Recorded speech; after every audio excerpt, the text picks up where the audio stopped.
আলোচনা করেছি। আপনারা বাংলার সমস্ত উন্নয়নের প্রজেক্ট বন্ধ করে দিয়েছেন।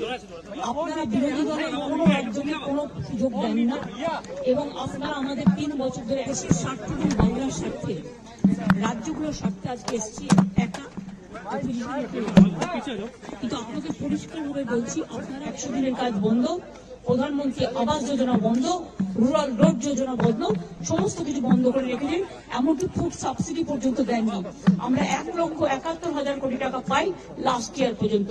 এই বাজেটেও কিছু নেই, শুধু জিরো। এইটুকু বলার সাথে সাথে আমার মাইকটা স্টপ করে দিয়েছে। আমি বললাম, why you disturb me on behalf of opposition? Only I am there and you stop my mic. আপনি আমার মাইক বন্ধ করে দিচ্ছেন। আপনাদের এই বঞ্চনা আমি মানি না, তাই মনে রাখবেন আমি চললাম। Why you stop me? I am only attending. You should be happy for that. Instead of that, you are giving more scope to your party, your government, and you only. एही भली वीडियो देखिबा पाई आम channel को like share subscribe करंतु। Bureau report Odia news.